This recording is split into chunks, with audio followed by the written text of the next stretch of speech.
Good to see you. We will wait 1 minute longer before we get moving. I'll brief everybody here on the call about the main purpose of this meeting. We're running this as the February meeting.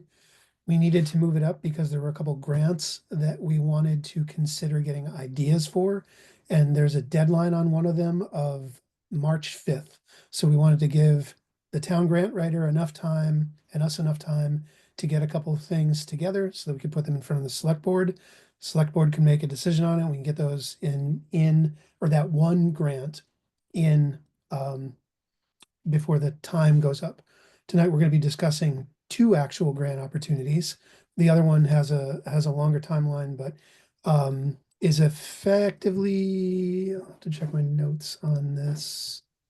But is effectively we have a longer timeline for getting something in, but is effectively a narrower potential use case. Hi, Tanya. Thanks for joining.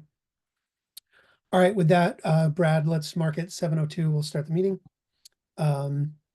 First order of business, and I see at least one person who may not have joined us before. Before we get into this, I'll just go over what we cover on these meetings.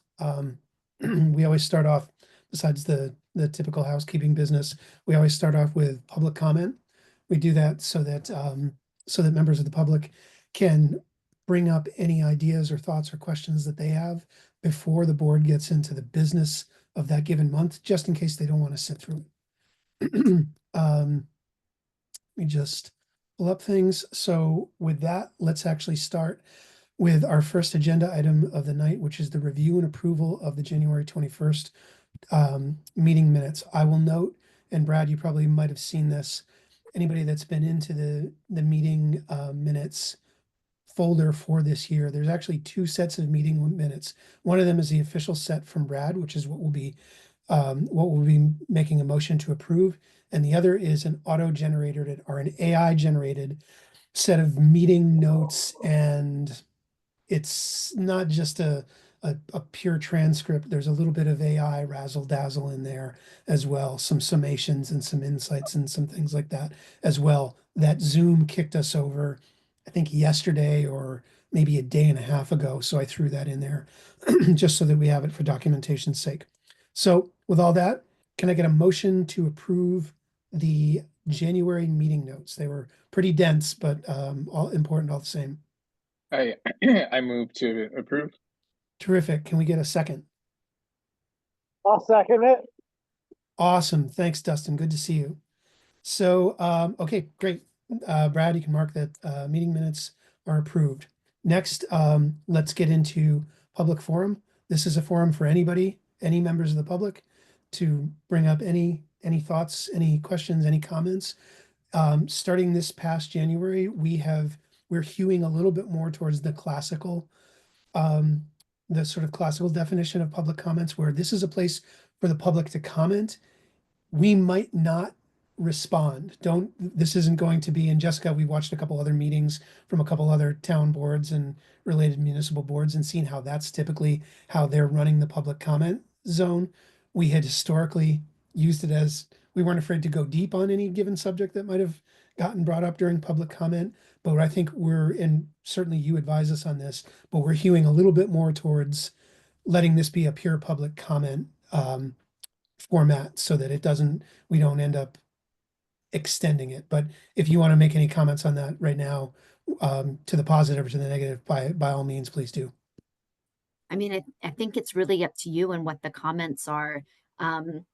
Sometimes with the select board, we get public comments that we don't, no one's talked to us about before, so we Yep. don't have anything to say. Yep. And so sometimes we'll take notes and say that we'll follow up. And then Mhm. other times we can respond, and we do. Yep.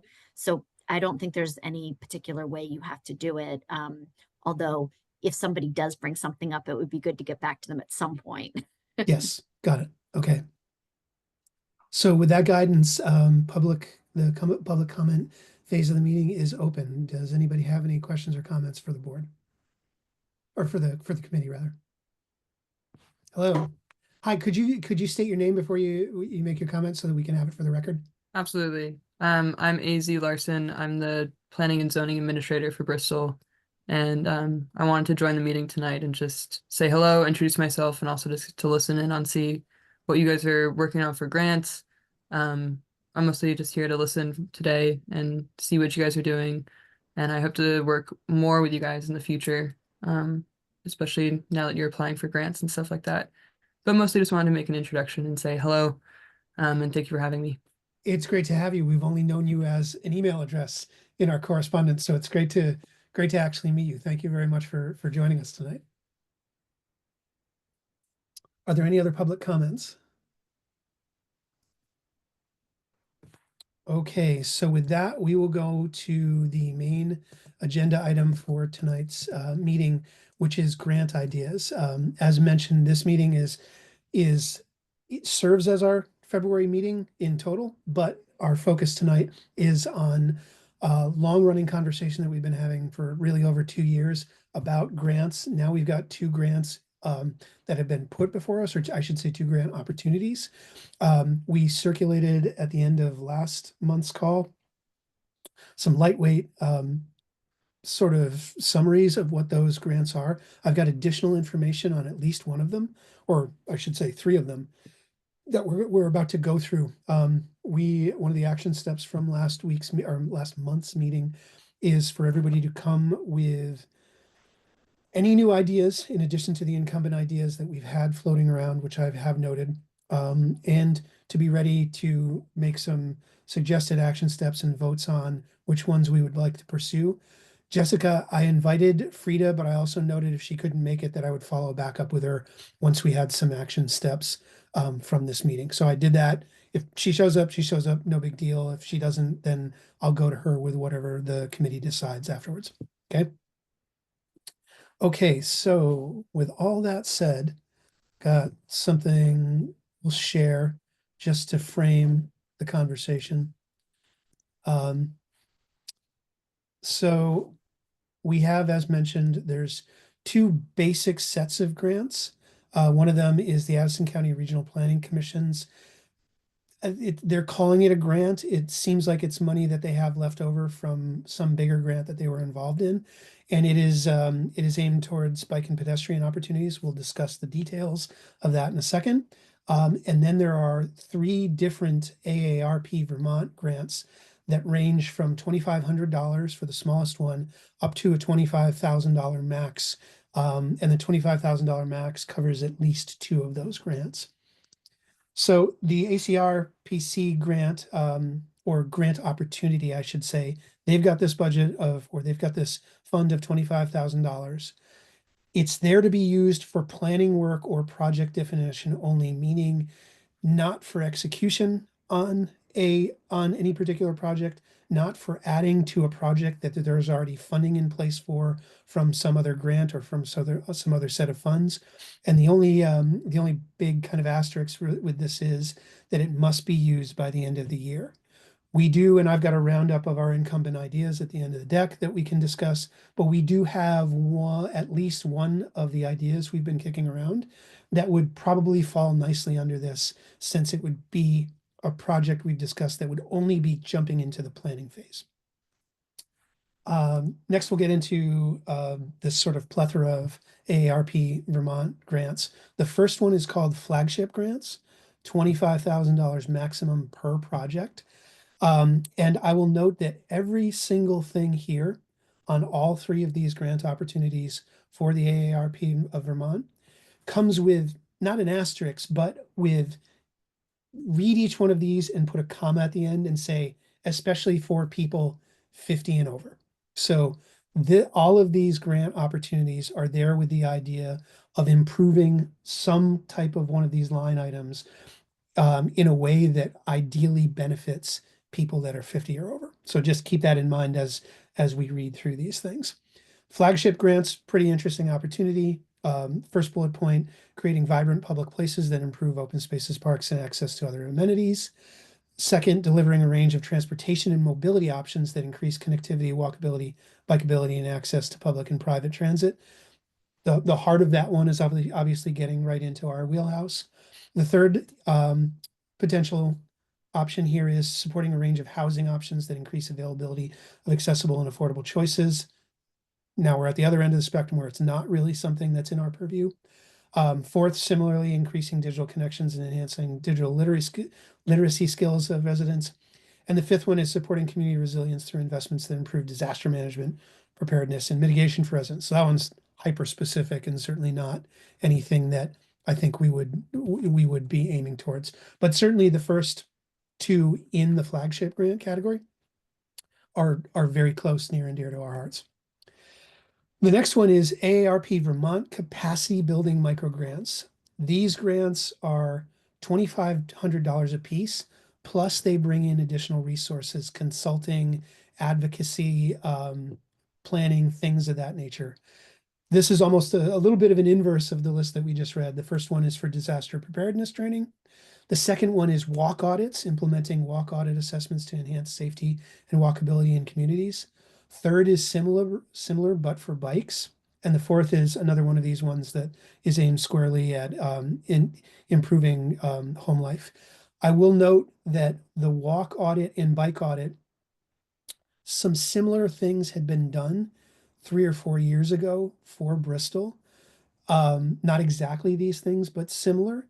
But I could certainly see it being time to A, either do one or both of these again, and B, these are in a similar vein as the AC RPC grant, where I could see, since these are audits, we could potentially use these in one of the projects that's on slide 7, which we'll get to in a second. I'm gonna take a beat here. There's a on the 6th page, there is an additional set of grants from AARP of Vermont that come back around to some of the things that we're dealing with. But before I move on to that, does anybody have any questions yet or comments? Okay. So on page 6 is what are they called? The AARP demonstration grants. Again, back to a $25,000 maximum. How is it? It's not staying muted. The first sort of tranche of ideas here would be enhancing pedestrian safety by creating safer streets and sidewalks. Now you see this type of grant being way far more action oriented or implementation oriented. The second is expanding high-speed internet. Third is reconnecting communities divided by infrastructure, which I think there's an interesting thing here with this one, given the difference between the walkability and bikeability of the Bristol Police District and then of Bristol as a whole, that there's a little bit of a buffer or a moat between the two, as insofar as how one, which is very fairly bike and pedestrian friendly, transitions over into the other, which in some cases is friendly and in some cases is less friendly. And then the last one is another one that's housing oriented. That doesn't really apply to us. So the AARP one has these 3 sets of grants. 2 of them are maximum of 25 grand. Could do some pretty decent stuff with 25 grand, given that each one of these has things that are clearly sort of within situations that we've discussed. The Regional Planning Commission grants or grant opportunity or bank of money there is, again, designed to be more on the planning stage. I'll get with Frida on this and see if planning also means something like the micro grant from the AARP, insofar as planning also means something like an audit, something like something that's in a kind of a nascent a project that isn't quite at the shovel ready stage. It's something that would be in need of an audit or something like that. So with all that said, I'm going to turn to our last slide here, and this is going to be sort of our work in progress slide. I've noted a handful of the projects that we've been discussing over the last 2 years. I've purposely left off Pine Street because we're representing the Pine Street plan formally to the select board based on our vote from last month. And that's going to take on the form of advisory lanes, as well as some community input that we've received on Pine Street as well. We're going to represent that. So that's why Pine Street is not on this. Pine Street's being dealt with as a separate project that's much farther along in its life cycle than where we're at with these particular grants. Just to remind everybody, we've discussed at length Mountain Street being the next street we want to look at after Pine Street. And we could potentially do a survey up there first. We've talked about beacon or assisted crosswalks. We've been given guidance from at least one select board member that the intersection of North and Pleasant would be the ideal next place to do that. We've also discussed historically one at the opposite end down at the Liberty West Pleasant terminus, that would be a good place potentially to do after North/Pleasant. We've discussed and had community input and community requests for additional bike storage and bike racks, especially in areas that are highly used, like the rec field and the park and any of the other parks that are within the town. And then there's obviously the big project that we've talked about, talked about at length last month, which is doing something to make the transition from the police district out to Rockydale and beyond to the falls, something that's in any way, shape, or form much more pedestrian or bike friendly. That one I threw on here, noting that it would be it's probably the biggest project we would ever go after if we chose to go down that road.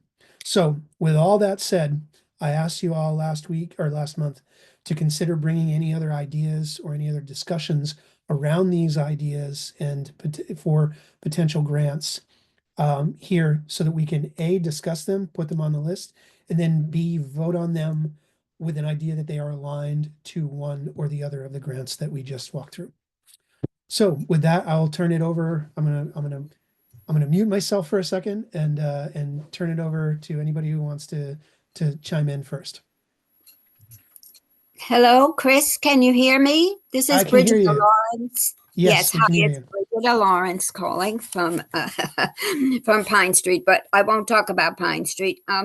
These grant, I noticed you had some items in here that might pertain to what I have mentioned to the town manager in the past: warming shelter, cooling shelter, and an evacuation shelter, especially considering we have about 55 to 65 mobile homes in the village of Bristol, not to mention mobile homes on the outskirts. Now, last year, January, we had a terrible windstorm, as you remember, that took off roofs in the KTP park. They took down a utility pole, parts flying into other units. And I've lived in vacation mobile home parks in Florida. I've seen what happens in bad weather. There should be an evacuation center that could be opened if necessary.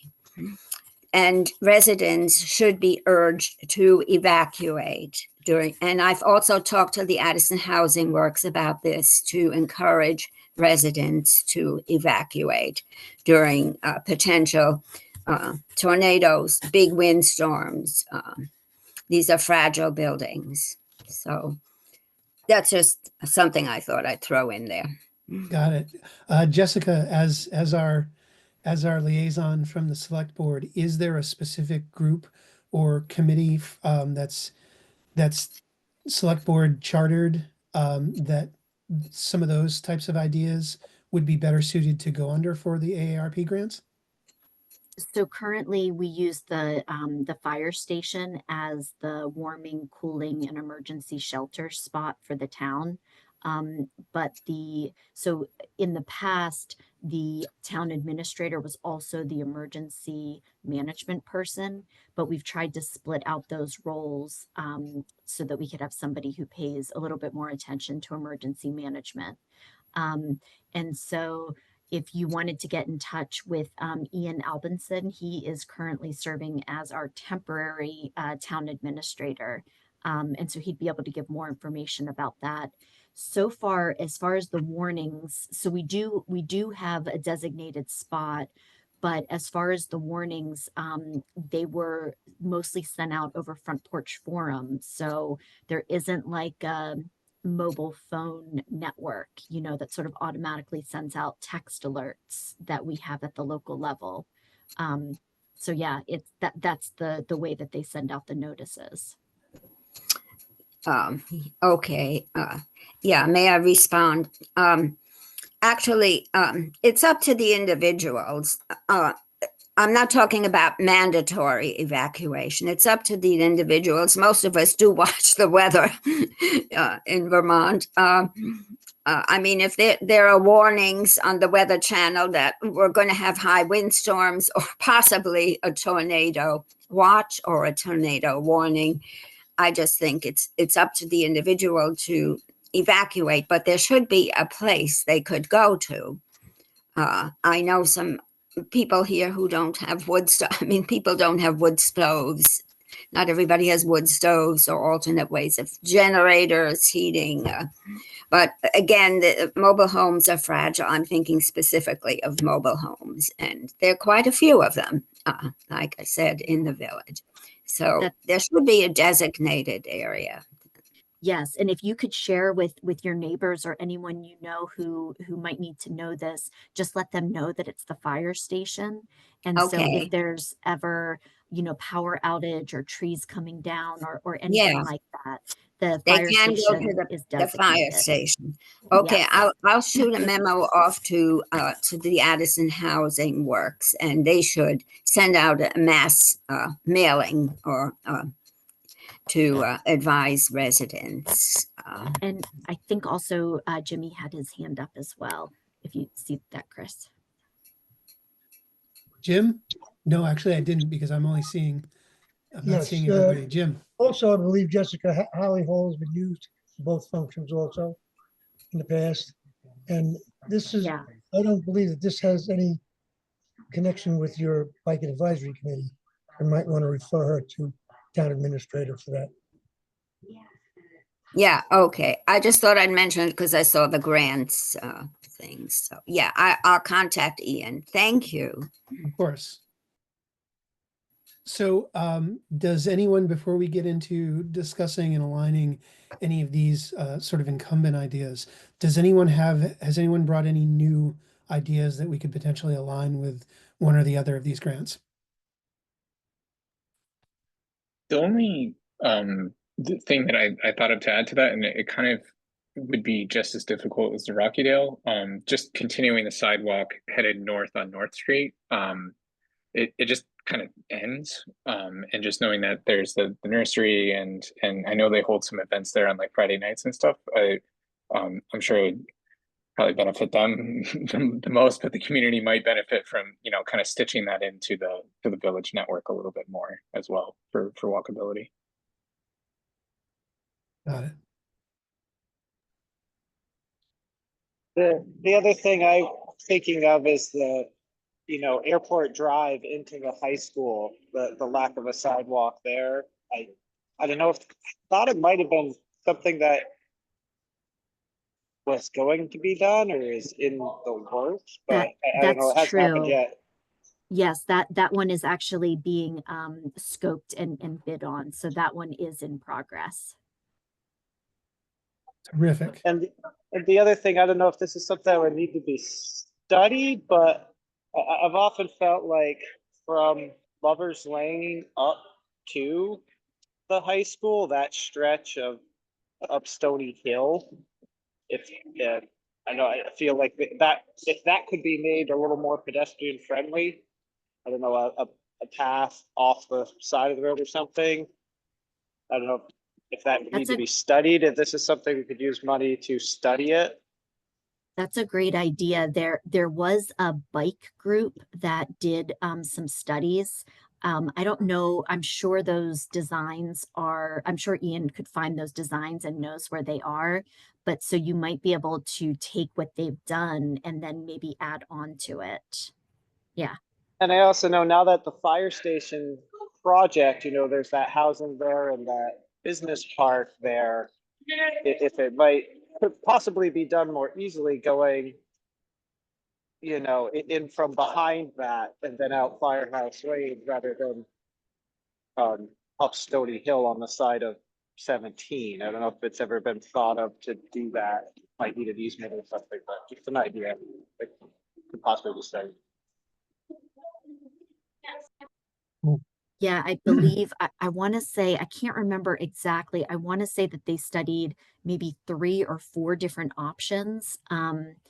So if Ian could share those designs with you, then it might be something where, 1 or 2 of those might look good for your purpose and you could move from there. So it might take off, Jessica, the first step.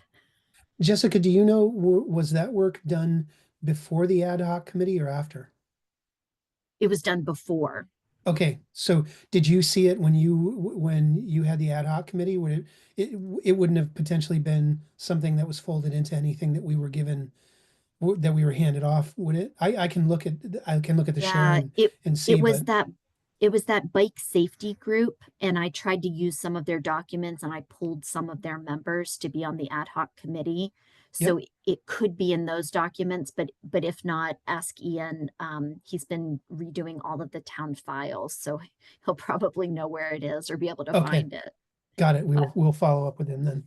I have a little bit info on that, and that is Mike Winslow at the Addison County Regional Planning Commission was working on that. And he was working with yeah, let's see. Well, anyway, they were working on it together, and he was trying to figure that out, getting something through those woods sort of behind. But it just didn't work out, they felt like, but maybe that could be pulled back up. It's kind of steep, but maybe there could be some switchbacks or something like Yeah. that to get up that hill. Yeah. Sorry, do you mind if I jump off for 10 minutes, and do you think you'll be around long enough to vote in 10 minutes? Yeah, that would be great. 10 minutes. We'll give you 10 minutes. Great, thank you so much. Of course. Sally, you mentioned some of the bumpiness of the ground there. I wonder if that's something that the BTN had ever looked at. Obviously, they've got Yes. the trail that runs back there, and that Yeah. trail doesn't care whether it's bumpy or not. I think they definitely looked into that. Okay.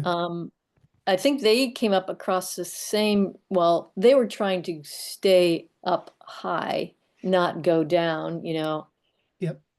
So they were trying to get over to the high school or that road there, Airport Road. Mhm. And they thought it was going to be too dangerous to cross the road in there as well. So they figured, okay, we got to just come up where they did come up. Yeah. But it definitely seems like the people who live down below on Lover's Lane don't have a very safe way to get up. Yep.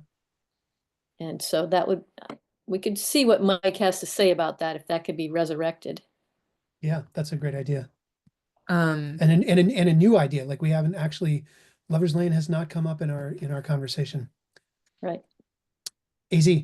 I just want to add my little insights in here from planning, but Lover's Lane, an idea, Lover's Lane to Hewitt to South Street as a possibility, avoiding kind of that steep terrain, Yes. and then still connecting those folks while also being possibly a little bit more ADA compliant, without having to go up that steep hill of Stony Hill, and then also providing a connection. That would also be a little bit of a bigger project, as you have that bridge there, crossing the river, but just an idea. And then another thing is before Valerie retired, we talked about Rockydale, and I found a 2011 scoping study with designs for getting a sidewalk down to Rockydale, and I can share with you, Chris, that PDF and those studies. It was pretty cool. It would definitely be a similar situation to Stony Hill, where it's a lot of planning, a lot of grant money, but it would be definitely a really excellent resource to the community to connect Rockydale Yeah. to the That village. would be something that would be amazing to ground our conversation about that in. We had, AZ, just to give you some history with it, besides people who live down there, people who want better ingress and egress out to the falls. When we had initially met with Frida, when she first came on as the grant writer, and we were asking her what the grant landscape looked like, and she was giving us the kind of boundaries of what a low amount of money would look like and what a big amount of money would look like. Suddenly she said there are grants and there are ways of doing things that there are ways of getting money that could allow for something like a Rockydale project. So it's been in the periphery, in the kind of way in the background for us, but it's really great to hear that some work has at least already been done there. Because up to this point, obviously everybody was only working under the assumption that it's like, boy, if we did something there, it would be super expensive and super complicated. So it's awesome to see that some work's been done there, or hear that some work's been done there. Yeah, Yeah. I've read the study because I'm a fan of sidewalks and pedestrian and bicycle transportation. But I read the study and they had some really cool designs. And there are some big limitations on that project. I just want to Yeah. put that up there of like Yep. the fact that the prayer rock quite literally like narrows the shoulder of Yep. that road. And also just the geography of the river Yep. being there. But Yep. the design was done in 2011.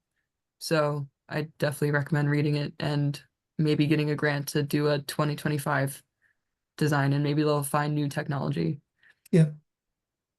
That's great to know. I'll follow up with you after. So does anybody have any other ideas that we want to throw onto the list before we start aligning these with grants and voting on which ones we want to bring forward?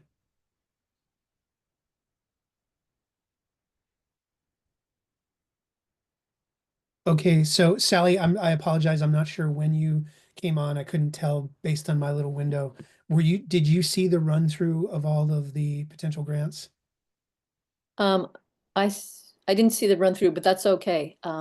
Okay. Yeah, I came about 10 minutes ago or so, Okay, and got I'm it. sorry to be late. No, don't worry. We're overjoyed that you're here. The only thing that's really changed a little bit from when we initially walked through the AARP opportunities last month is we got a little bit more information. The information that we had last month was was a little shallow on one of the particular grants. I'll just quickly go back and show you. There's these flagship grants, $25,000 maximum. There's at least two opportunities here that sort of firmly are where we're at. There's these micro grants, $2,500. There's this a walk audit and bike audit opportunity, which could fold nicely into something like a Mountain Street survey or something like that. And then the third one is back to a 25K maximum. And the first one here is enhancing pedestrian safety by creating safer streets and sidewalks. One note on all of these, though, it's with the addendum to every single one of these line items that makes these focused for communities where these things are going to enhance whatever the description is on the line item for people 50 and over. So it's not a disqualification for anything we're obviously considering. It's important to note that given this is the AARP, these grants are designed with a super important, super specific audience in mind as far as beneficiaries. Just thought it was important to note that. So Great. if we go back down here, I think one of the first things that we can discuss is how many of these items are things that could be really close to shovel ready, where we're just pointing at something and saying it's going to cost X amount of money to implement this versus projects or grant opportunity or ideas that are in a planning phase. And that would probably help guide us in a certain direction for each. And it's worth noting that these AARP grants, the two $25,000 ones, those are maximum numbers. AARP guidance says that the average is typically between $10,000 and $12,000 per project. They just set a maximum this year of $25,000 for each of those. So don't look at it as this target that we have to build an idea up to a $25,000 one. A beacon crosswalk. I remember when I think Ian had told us that one of those cost $7,000 or something to install at the time that they installed the last one or something like that. So just something to keep in mind that the budget isn't a target number, it's a maximum, and the averages there were between 10 and 12,000.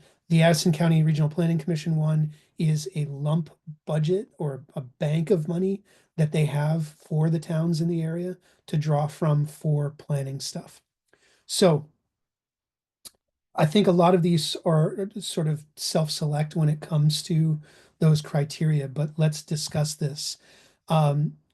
First of all, Mountain Street. The reason why I put Mountain Street survey here is because we know that we've heard enough from people on Mountain Street and people who utilize Mountain Street for walking, for biking, and especially people who are concerned with the fact that the elementary school is located on Mountain Street and what effectively is the same situation when it comes to traffic amount and more importantly traffic speed as Pine Street is Mountain. So we identified Mountain Street a long time ago as the next place that we wanted to look at.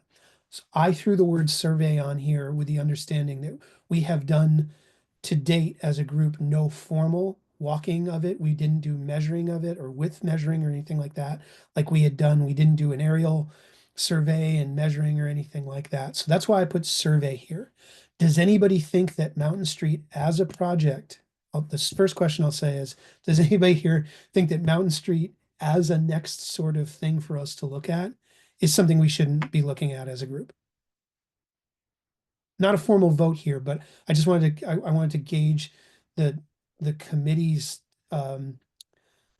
interest in Mountain Street as something that's easy for us to go after and approach next, since we're all pretty familiar with the community feedback on it. Does anybody have any like pros or cons as to it being a potential project? And we can talk about whether we feel like it's at the survey sort of audit stage, or if anybody thinks that it's actually no farther along. Let's jump into something. I just want a clarification, and that is this like Pine Street is Pine Street just off the list now? Pine Street, we're moving forward with resubmitting the traffic calming plan to the select board. Okay, great. So that, okay, yeah. great. So that's Yep. why that's why it's not formally part of our Okay, excellent. discussion tonight. We voted on it last month. We're behind in getting it to them from almost a year standpoint at this point, because the select board had asked us to resubmit it. Yep. But yeah, Okay. Sally, Got it's moved on now at this Okay. point. Cool. So Pine Street as a target for something like a survey or an audit. Everybody good with that? Is anybody Mountain not good Street, with right? it? I'm sorry, Mountain Mountain Street. I'm sorry, Mountain Street. Thank you. Thank you for correcting me. Is everybody Fully on cool with board. Mountain Street? What, I'm sorry, what, Brad? Fully on board. I Okay. think that's a layup for the next area to focus. So I'm gonna click back. I guess my only question about Mountain Street is I'm remembering there was a group, I think they were Middlebury College students possibly, did a pretty comprehensive Yep. look at like all the streets in Bristol, and They, beyond what that group did, what would we be looking to survey about Mountain Street? so this is a little bit more than a semantic difference. The Middlebury College group looked at the sidewalks, not the roads. Yeah. So they do have Okay. a relatively comprehensive survey of the condition of the sidewalks. We're looking at Mountain Street as a holistic problem, that an additional I like that see. that Okay. not just a sidewalk, but also something from a traffic calming perspective would be important, depending on whether a sidewalk can even be continued down through the S's and into the sort of the Devereux Right. Lane area and things like that. It's great. It's a great comment, Dustin. I will dig up and share when I send a follow-up to everyone after this. I'll dig up the notes from the Middlebury crew and their thing, and Right. Because I'm I know the condition of a lot of the sidewalk, particularly on the northern end of Yes. Mountain Street, is lacking, and yes. and we know that. I don't know if we need another survey to tell us that, but I see what you're saying about the traffic calming, looking at like the Yeah. speed limit and Yeah. other stuff that could, Yeah, slow this- things down around As an Devereux as an example, anecdotally, I pick up and drop off our son every morning and afternoon at BES. And in the afternoons, when the middle and high schoolers are getting off the buses, anybody who lives north of BES on Main Street or uses that to walk home, right now they're Yeah. walking in the street. They're not walking on the sidewalk. Yeah. I Right. noticed that it jumps out at me every single day that they're walking in the street. I almost think that area could use something like, sort of like that advisory lane or something. Yeah. Because the sidewalks can't really be fixed there. The different ways the land is coming down, the Yeah. driveways, it's just, they're a wreck and they're never gonna be great. Yeah. So we need to work with the road surface there, I think, to make space for pedestrians to be there Yep. sometimes.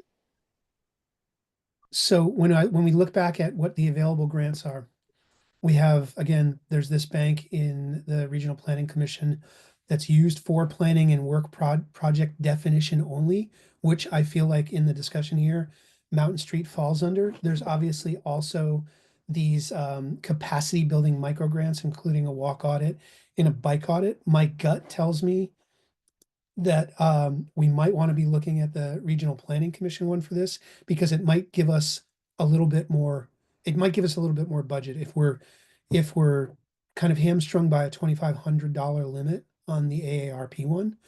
We might want to go to them and say, okay, here's our idea.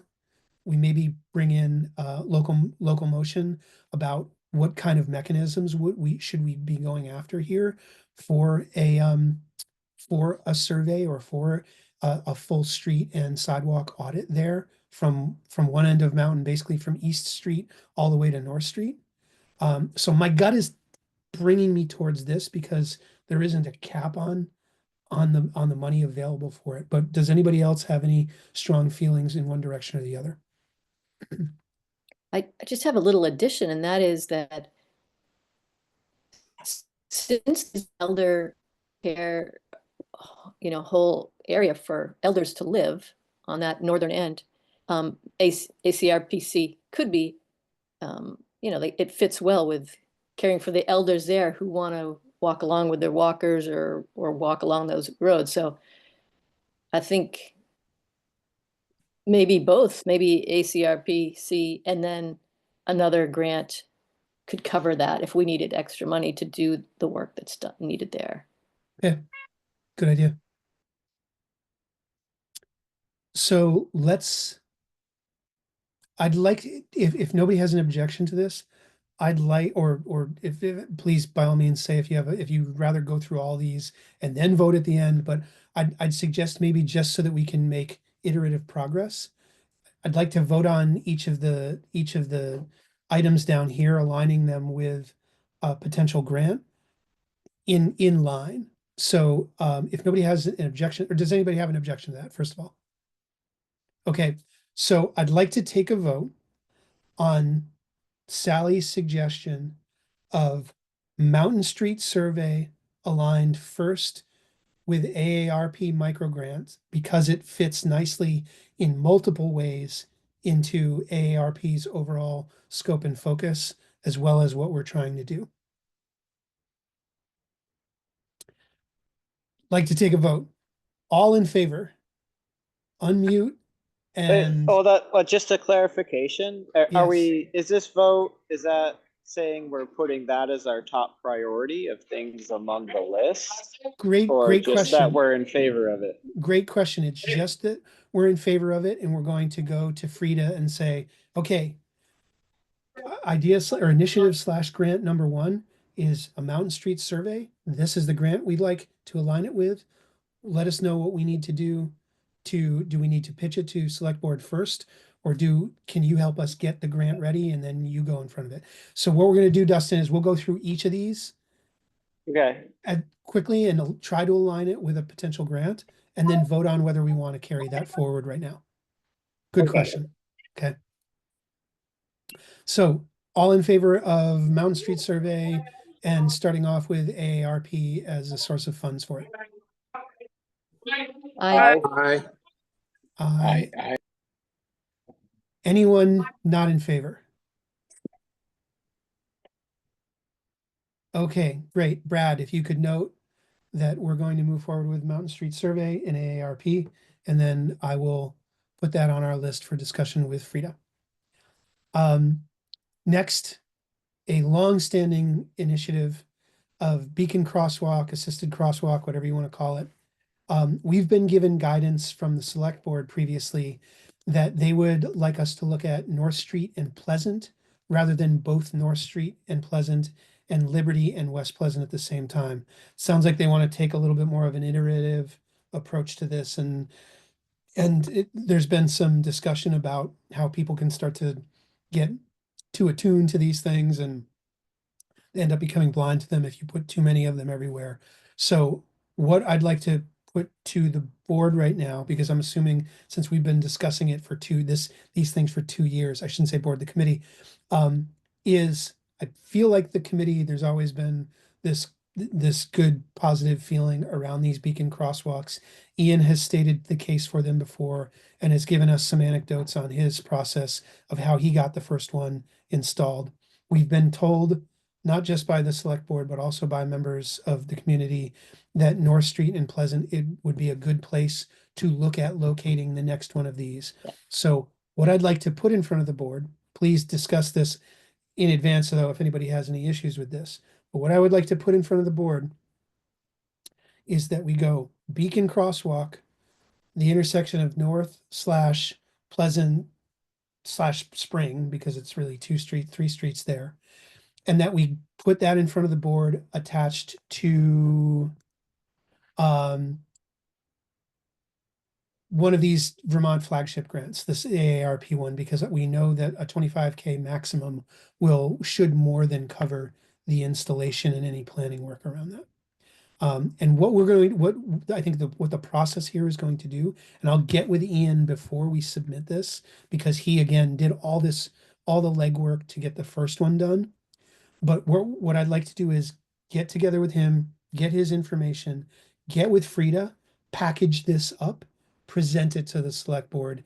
And again, just to remind everybody what the process is here, the select board, we work at their discretion, we work under their charter. They're going to take each one of these things under advisement and decide whether to move forward to it, because the select board is the town is the one that puts in these actual grant applications. We as an advisory committee do not. So with all that context said, does anybody have any other discussion around an assisted crosswalk at the intersection of North and Pleasant? Okay, then let's take a vote. All those in favor, say aye. Aye. Aye. Aye. Aye. That you, Tanya? Yeah, I was here for the last one too. Yeah, awesome. I apologize. I can't see with the little thing that I have here. Okay, terrific. Oh, sorry. Any nays? All right. So, Brad, note that I'll reach out to Ian to get his input on this, because he's the town expert on these things. And I'll also reach out to Frida, give her the documentation on the flagship grants, and we will move forward with getting a plan together for that. Hey, I just want to say, it looks like the third one in there of that list where it says, The demonstration grants? yeah, Yes. where was it again? Okay, the grants, okay, that one, yeah, I guess that's it. Yeah, so there's, It looked so different this- than the one that we just had on there, but that's okay. yeah, this is, they it. oddly, they are different, but they are suspiciously the same. Same great. maximum, and this first one here, enhancing pedestrian safety by creating safer streets and sidewalks, is effectively the same as Yeah, this great. one Perfect. here. So what we'll Great. do, Sally, you bring up a great point. What we'll do is when we talk to Frida, she's going to obviously dig into the details and the specifics of each of these grants, and she might come back and say, it's actually, you want the demonstration grant from AARP, not the Okay. flagship one. She might have that. Okay, She might great, have that guidance for us, but thank you for bringing that up. excellent. Okay, next one is bike and storage racks. This one is a little bit nebulous. We've had input for anybody who wasn't here when we started to get feedback on this, but we've had input from people who live within Bristol or who live in Bristol, but don't live downtown, that they would like a place that was a dry place to store their bikes, so that when they come into town, they've got access to their bikes and they don't have to put it on a rack or take their wheel off and jam it inside their car. So that spurred us to do an audit of all the bike racks that were in and around the Village Police District. This one I mentioned is nebulous for two reasons. One, I believe that doing the audit of where bike racks I should say where bike racks are, is only half of this project. Only half of the planning part of this project. The other half of it is deciding other places for them to go. So we think about a couple of the, we think about the falls, we think about a couple of the other parks and parking lots that are near swimming holes and near parks along the river. There are other places outside of the village where bike racks would come in extremely handy, but we haven't as yet formally identified those places. We also haven't done a ton of research into what form a more solid state bike storage solution versus a bike locking solution, what a bike storage solution would how that would necessarily manifest. So I say all that as context for this discussion where it's like this bike storage bike rack one teeters back and forth between being on the planning side in some parts and being on the execution side.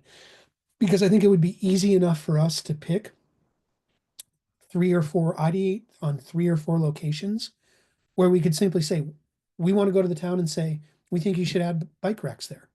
We want to go to the select board and say, at these 3 swimming holes, we think there should be a bike rack there. We think there should be another bike rack.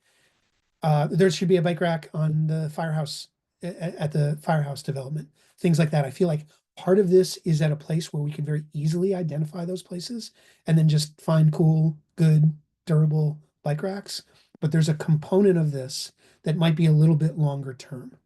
So does anybody have any thoughts? Because I know that the bike storage / bike rack thing has come in and out of our conversations over the last year.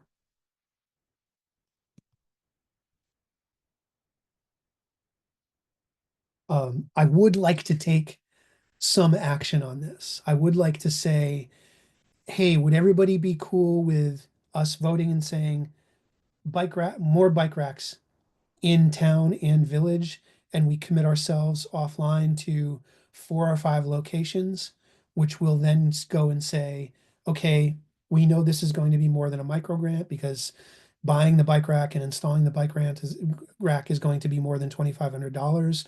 So we would align it with either, well, it would effectively be up here, right? It would be delivering a range of transportation and mobility options that increase connectivity, walkability, bikeability, and access to public and private transit.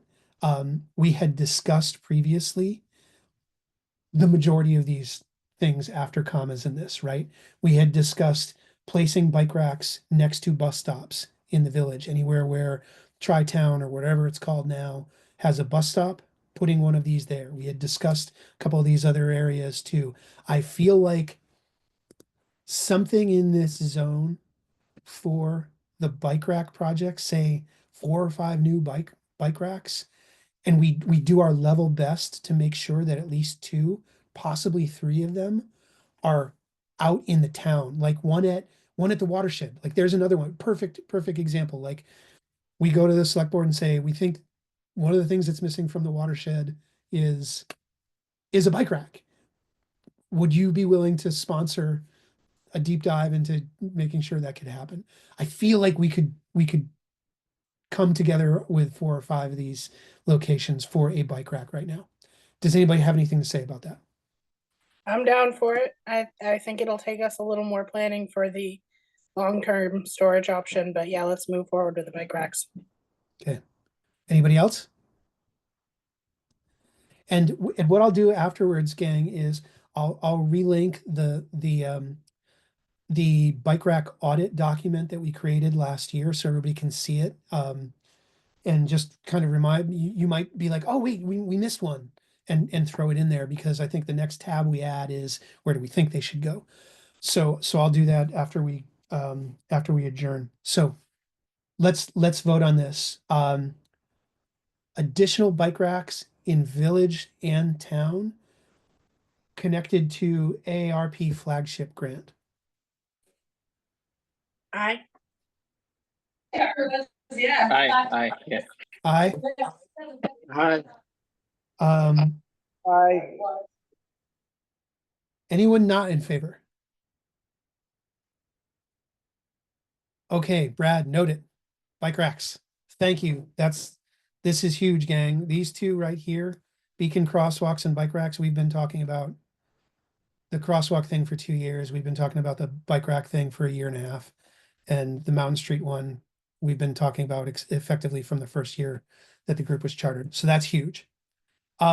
Rocky Dale, noting that AZ said that there is a scoping study out there, and also noting that this would be probably the biggest swing we would ever take. I am suggesting that we continue in the research vein with this one. We get the survey, we take a look at it, we do a little bit more outreach back to some of the people, the constituent groups that are down there, and continue this conversation. But I would love to hear from anyone whether they think that actually there's enough meat on this particular bone that it could go back into either a new scoping phase or any other like actual concrete action step, given the grant opportunities that are in front of us. And I think one of the things that we don't have right now is how much that 2011 scoping study cost. So we don't really have a baseline for what the investment there would be. We certainly know it would be more than $2,500. I have no idea if it would be more than 25,000, but please discuss. It was huge, as I recall. Oh, okay. It was Okay. very expensive, but needed. But needed. I mean, this is the one where like I get the most excited about, but I recognize this is like blue sky. So that's why the first ones we talked about, I'm also really excited about. But like, if there was a way to get to Rockydale, which was safer, I'd be at the falls a lot more often than I am. So I'm hugely in favor of this. Yep. Personally. And if we take a swing at it for this grant and we don't get it, that doesn't mean we can't come back to it. So I don't see any reason to not try. Okay. Can I add in something briefly Please. about the 2011 scoping study only went to the first bridge, and it stopped there. So that was from a little bit past where Drake Smith is, all the way down to the first bridge, and that was the 2011 scoping study. So if you're looking to get people from the village to the falls, expanding the scoping study could be possible to include safe pedestrian access over bridges as well. But just a little piece. That's really good to know, I think, in both directions. One, the main reason it's good to know is that it at the very least covers the first kind of constituent group that we're concerned with, which is people who live down in Rockydale.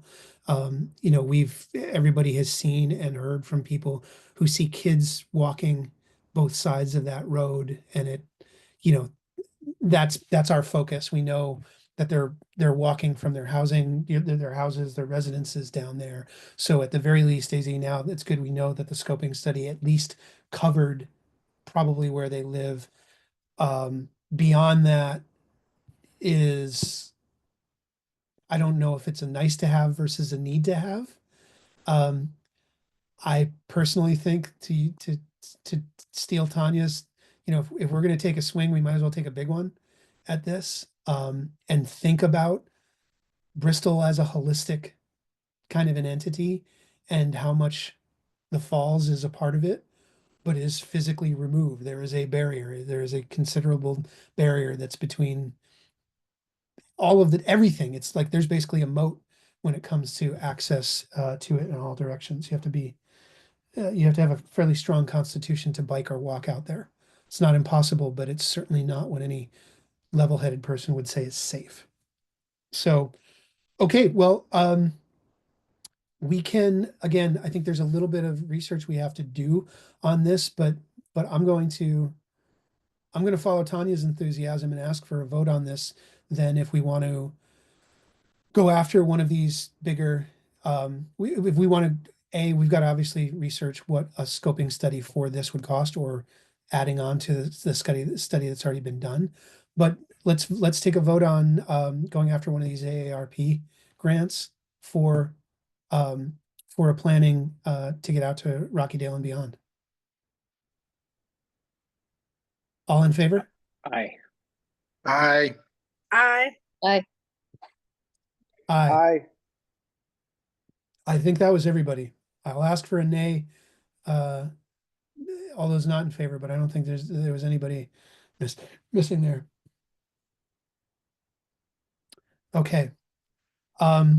Brad's idea of continuing the sidewalk beyond its current end, which I noted here beyond Plank, it does that weird thing where it basically goes up to Plank. How usable that part is up for debate, but most people who are doing the big loop typically bank off and head up Devon to Mountain there anyway. But we know that a group has made a considerable investment in the nursery and now an even more considerable investment in downtown. And one can only picture that the nursery is going to continue to be a center of gravity for cultural events now and into the future. In addition, there's plenty of residences out there that are underserved when it comes to sidewalks. So Brad's idea here is a very compelling one.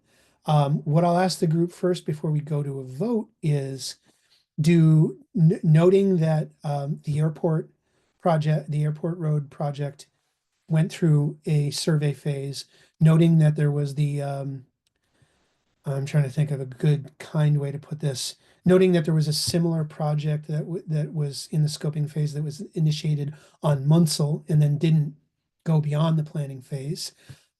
Does everybody feel like something like this is at the stage where we should be going after a planning oriented or a survey oriented type of a grant? Or does anybody think that this is actually an idea that's beyond this? Because I think just from where I sit, and maybe AZ, you can weigh in here with your knowledge. This one to me feels like what we should be going after first is gauging select board's interest and going after something that allows us to scope the opportunity here. Yeah, I would agree. I would one get a sense from the select board, and then also just see if it maybe could be possible to do a scoping study if people actually want it. I think that's what happened with Municipal Ave, is that the scoping study was done and all the planning was done, and then the residents who actually lived there said, "What, we don't actually want this." Yeah. So, I definitely think first step should be select board.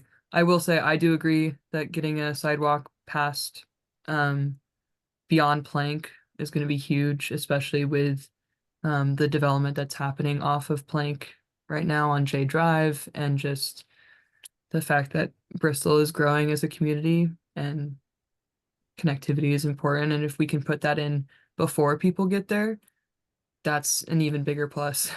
Yeah. And a little addition to that is getting to the physical therapy place. I found that really hard when I was trying to get there for physical therapy in the snow without a car. And there's a lot going on down there. It would be great to have a sidewalk get us all the way to that grouping of buildings and businesses. This is a good and unexpected discussion, Brad, coming off of your idea here. As noted, we have these two models. We have the airport road model where nobody in their right mind was going to argue with the need for an actual sidewalk that connected to Mount Abe, and then the Munsell one, which nobody asked for in the beginning. Effectively a public/private group went and got money to do the study, and as they say in the medical field, graph rejected host or host rejected graph or whatever it is. I was part of, as a person who lived in the affected area, it was interesting to see what everybody's take was on that. And who was backing it was equally as interesting and informative as who rejected it. I don't know that the dynamic is the same on that stretch on North Street. Though, AZ, I think your advice of going to the select board first and saying, hey, we'd like to float this idea by you. We think it's at least worth discussion. If you give us the go-ahead, we'll go in and work with Frida to align a potential grant to then move to the scoping phase. So the vote I'd like to take here goes back to sort of our old school roots. It's not voting to align this with a grant. It's voting on whether you think, whether the group thinks we should put together the idea of continuing expanding North Street sidewalks onward to the select board as part of the next wave of conversations and presentations that we have with them. Is everybody cool with that being the question at hand? Yep. Okay. I'm Yeah, not sure I'm if good I with would, that. I'm not Sally? sure if I would agree with definitely sidewalks, but some way to make it safe, you know, because it's kind of a long way to get down to like PT and stuff, but Yeah. maybe some way, I don't know, I guess maybe sidewalk is the way to call it. And it could look, who knows how it would look, but Well, it might be a hybrid, right? It Yeah. might be sidewalks up to a point and then road widening and better lane marking and things like Yeah. that, say beyond the nursery or beyond the animal hospital or wherever the point in time is, point Yeah. in space is. So maybe then the question at hand is North Street as a whole, better, safer access for pedestrians and bicyclists beyond Plank Road, Yeah. with the suggestion that it could be sidewalk, it could be a hybrid of sidewalk and lines, but really the question for the select board would be, or the idea before the select board would be, we would like you to consider whether that is worth scoping out. Aye. Okay, yeah, let's have a vote. Aye. Brad's in there first. I, Aye. Aye. I, Dustin's with the aye. Any nays? Anybody who's not into the idea of North Street being a safer place for bicyclists and pedestrians? I will note that we are flexing quorum muscle tonight like we never have before. So regardless of if there were any nays, we were at least in business from a vote standpoint, which I'm overjoyed about. We're getting down to it here. We've got this sort of combined opportunity.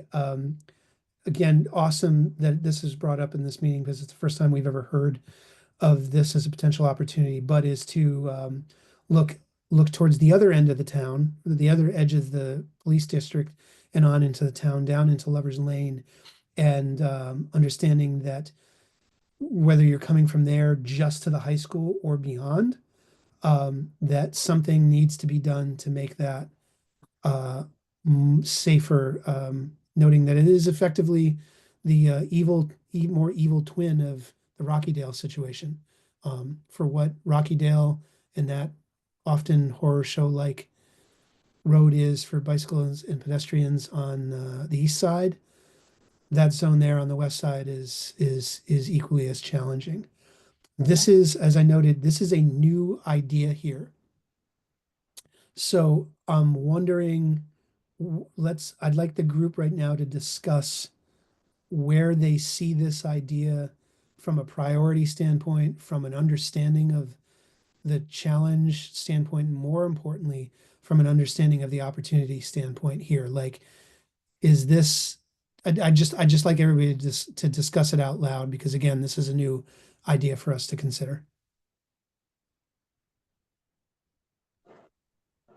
I mean, I would think it would be worth putting a survey out for.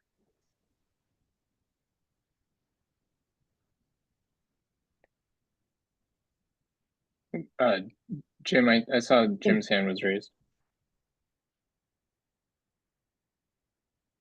Jim? Go, Jim. Yeah, this is all great, guys, but do you realize how much sidewalks cost? Maybe you should, just get the grants to check it out to see if it's feasible. Because there's sidewalks in town that the select board hasn't been able to do for years because of the cost. It's extremely expensive. Yep. a project like this, unless you get 100% grant to cover the construction of sidewalks, you're talking about a lot of money. So Yeah. you might want to keep that in your thoughts. Great point, Jim. I think for all of us, it's front of mind. We don't want to, anything with sidewalk in it is something that's in a nascent stage, would be in a planning stage. In fact, it was brought up that that with the North Street thing, we wouldn't even bring that to the board as an idea. It's here. We think this is something you should discuss and judge the viability of it first. So it isn't even we wouldn't even be putting this in front of it from a standpoint of like, hey, we think you should put in a sidewalk there, and we don't care that it's going to be a capital improvement project. So I think I don't think anybody on the call disagrees with you. We're very much in the tread lightly mindset here, especially when it comes to these capital projects, capital intensive projects. I think for the purpose of the Lover's Lane, Yeah. I kind of group that in the same way that we were talking about North Street. It's just speaking with the select board to gauge the viability of that, and as to whether it connects to the high school or if it goes up through the south route. Like I think both would be worth exploring. I don't really know one or the other is kind of pulling forward for me right now. Any other thoughts on Lover's Lane in any shape or form right now? I guess just that one thought of following through with the Addison County Regional Planning Commission's idea of getting up to Firehouse Drive via Lover's Lane somehow. Yeah, that one's definitely a higher priority in my mind, knowing of people who walk that route, and every time I just want to like pull over and give them a ride because it's so unsafe up that hill. Yeah, absolutely. Yeah, it's scary. Even if it was a really nice sidewalk, the big trucks come up there and cars down. It's kind of scary for people to walk it. Yeah. So with this Lover's Lane one, I feel like it's a little bit different than the North Street one, given that it's a little bit more, obviously we know that it's a challenge and we know it's not conducive to walking and biking. If somebody feels strongly about how we would present this as a concept or as an area of focus to the select board, I'd love to hear that described. Otherwise, my suggestion with Lover's Lane is that we continue to investigate. We do a little bit more due diligence on it with the Regional Planning Commission, as well as getting a little bit more community input on it. I'd also, again, like to talk to the BTN and see if they net it out with anything there, given that anybody that walks the BTN in the Firehouse zone knows that it seems like it's almost custom made for dropping a little thing down there through the woods where the access road that they had built for some of the construction equipment was. But by all means, if somebody feels strongly that we've got the language or we've got something that we can put in front of the select board about Lover's Lane that's concrete, I'd love to hear it. I just what I don't want to do is go to the select board with multiple nebulous like projects that are still kind of in the pre-planning phase. Yeah.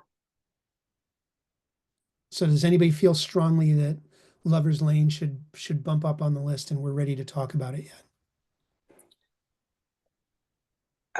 I guess if we were to drop something to keep it for later and chat about it more, it would be the Lover's Lane to Hewitt.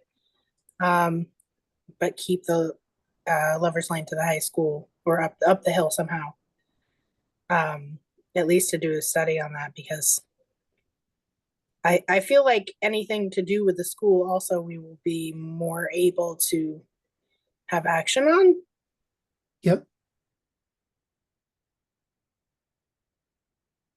So Tanya, what do you think we should be like? What shape does this take as far as an action step then in your mind?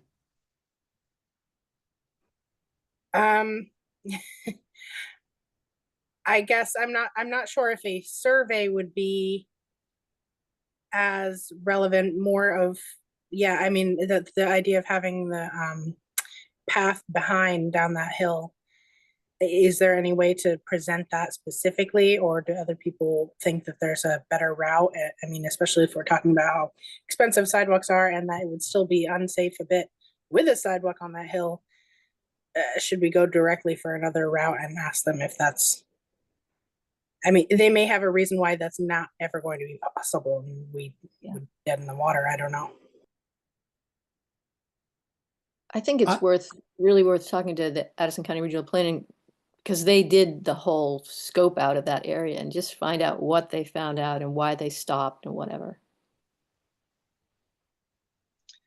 And maybe just a conversation with the select board too, as far as what might actually exist. I mean, I know there must be an easement there for the water line that was put in when the business park was put in. They had to bring a water line to what's the apartments that are there.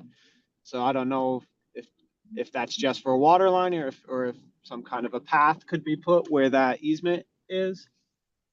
Might be worth asking. So I guess what we would do is, instead of connecting this to any grant, would be to present it to them as, do you want us to look into this? If you have more information for us, let us know. And how would you like us to go about it if you have recommendations, but then not attaching this to a grant yet? Is that sort of what we're saying? Well, I think even there's Sally's suggestion of going to the Regional Planning Commission and finding out what they actually did first. Like there is work that's been done. We should get a hold of that. I think that sounds like it would be valuable, at least foundational information for us, Tanya, that would help maybe shape what we would go in front of the select board with. Okay, yeah. So just hold off on all Lovers Lane related stuff until later. I mean, it is a lot to present to them all at once anyway. Yeah, and I think, and we've got a good action step. The fact that research has been done, that a study has been done by an authority, we need to get our hands on it. That's a great action step for Lovers Lane, especially again, considering that it's a new challenge for us to consider, but one with almost there's more than one potential solution, but there also might be no solutions. We're working in sort of a dearth of information right now. So Brad, we'll make a note to reach out to the Regional Planning Commission and see. And Sally, I'll send you a note on or maybe you can tell us right now, is there anybody on the Planning Commission that we should be reaching out to specifically, if you could recall? I would be glad to reach out to Mike on the Okay. Regional Planning Commission and talk to him about it, connect with him Amazing. about it. Amazing. That would be great. Okay. So 1, 2, 3, 4, 5, 6.5 ideas, where I'm going to take away the word incumbent. Actually, I'm going to. Brad's got documentation on where we've landed with each of these things, but huge moves forward, because regardless of whether something's going to be attached to a grant, whether something's going to just go in front of the select board for conversation, or doesn't fall into either of those things, we've got action steps around all of these initiatives. So in the course of an hour and 20 minutes, we've achieved more in the last hour and 20 minutes than we've effectively achieved in the last 3 years. So that's huge. I'm super happy about that. I hope you all are as well. And I think, and I'll be the voice of Jim right now, with the guidance that we've received, that none of these things get proposed without being attached to grant money coming from somewhere else. We're in a much better position today than we were in when this group was initially formed about 4 years ago, because now we've got clearer paths for things like this to move forward in a way that's not just amenable to the select board, but it's also going to be easier pills to swallow for the townspeople, since we're not going and asking for tax dollars to be put towards this stuff. Okay, I'm going to stop the share right now. I'm going to move on to our last agenda item of the evening, which is any other business. It's been a long meeting. That said, does anybody else have any other, oh, we've got a bunch of stuff before I jump. I just want to look at the chat here, see if I missed anything. About these before. Okay, great. So, other business. Does anybody have any other business to discuss on this month's meeting?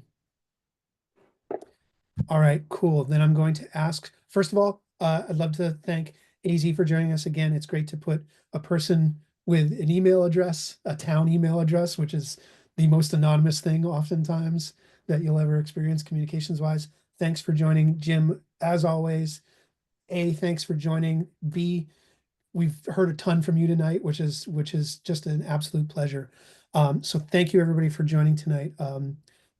Do we have any other business? No, I know Brad shook your authoritative head there to indicate that you're ready to roll. So with that, I'd like to ask for a motion to adjourn the meeting. I motion to I- adjourn. I Sally's second. got, oh, Brad's got second, Brad got second. Brad, call it 8:22 for the meeting notes. Again, thanks everybody for joining. Huge moves forward. I'll see you via email with some updates and some follow-up. Thank you. Thank You're you. welcome. Thanks, everybody. Thanks, everybody. Thanks so much. Bye.